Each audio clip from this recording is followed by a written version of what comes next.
Joe Biden believes that he is the most progressive potential candidate, and I say potential because he hasn't officially announced yet, but potential candidate for the 2020 election. In fact, here he is making that point. I'm told I get criticized by the new left. I have the most progressive record of anybody running for the if anybody who would run.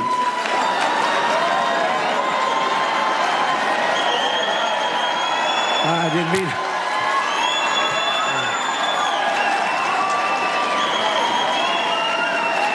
With anybody who would run.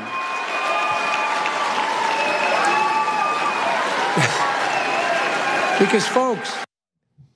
Okay, so I want to explain two things there, because I don't want you guys to think that they were giving a standing ovation because he said he's the most progressive. Everybody's like, yes, right?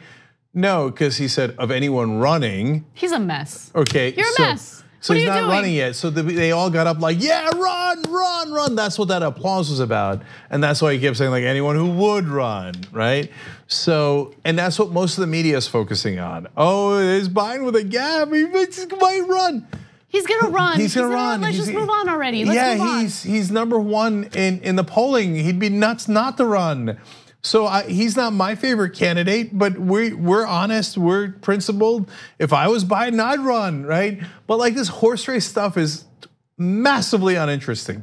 Like, oh, is he gonna run? When is he gonna announce? Who cares when he announces? Yeah, he's running. Why would that matter? Yeah, exactly. But look, I say he's a mess because, look, I don't know, maybe that was it was a screw up on purpose? Nah.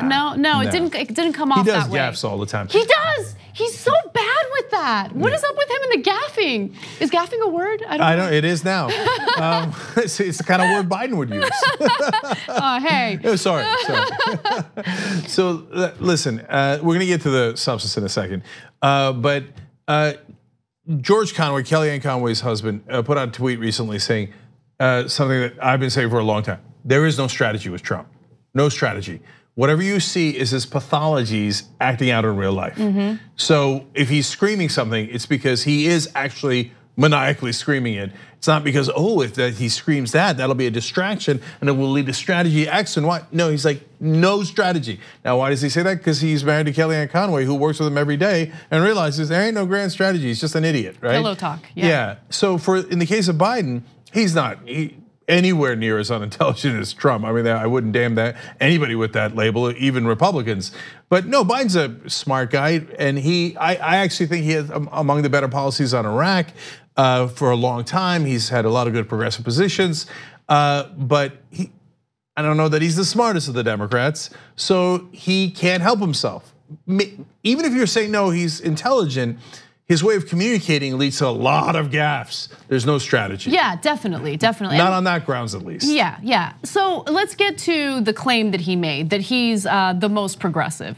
So if you look at his voting record, and if you look at just simply comments that he's made on social issues, political issues, the lie detector has determined that it is a lie. Okay, so he is not the most progressive. In fact, look at the tapes. If you look back at old tapes of, let's say, Bernie Sanders, he had very, very progressive positions when they were unpopular. He was supportive of gay rights and gay marriage well before any of the Democrats were in favor of it, okay? So let me give you just some more information about Biden's voting record, and then you can judge for yourselves. So Janet Hook with the Los Angeles Times did an excellent write-up summarizing what Biden has stood for throughout his career. Joe Biden opposed school busing for desegregation in the 1970s. He voted for a measure aimed at outlawing gay marriage in the 1990s. He was an ally of the banking and credit card industries. Also, he backed crime legislation that many blamed for helping fuel an explosion in prison populations. He eulogized Senator Strom Thurmond, who rose to prominence as a segregationist, and he also backed the Iraq War. That's just to name a few of the things. Never mind the way that he handled the Anita Hill hearings, which I'm sure will come back to haunt him during the election or during the campaigning.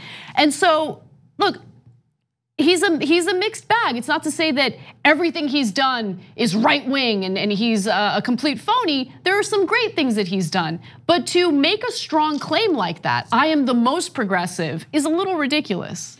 No, and it's obviously not true, and he's playing with words there. Like, well, by my definition, but at the same time, they criticize Bernie Sanders and Elizabeth Warren for being too progressive. So you got to pick one. You can't be the most progressive, and then they're too progressive. So if your definition of progressive is moderate, then okay. And it's not a black and white issue, and you can't take a lot of the good things that he's done fighting for women's rights. Joe Biden's done a great job of that away from Biden. That's not what we're doing here. We're giving you all the facts, but he's clearly not the most progressive. That's a preposterous statement to make. And I think Elizabeth Warren would give Bernie Sanders a run for his money, but they're the two that are clearly more progressive. Merkley had run, he would be third. Biden wouldn't crack the top 5. And so, and his other problem is he can't help himself. He's from the 1990s and even earlier, and he keeps wanting to praise Republicans. Yes. So he's desperate to do bipartisanship. And that's from a yesteryear. These Republicans can't do deals with them. But by the way, in the old days, you couldn't either. You shouldn't eulogize Strom Thurmond, who was a vicious racist. And so that's just the reality of it, and that's his whole record. 2 easy ways to follow the Young Turks. One is hit the subscribe button down below, then you're a TYT subscriber. And second is ring the bell. And when you do that on YouTube, you're notified of our videos.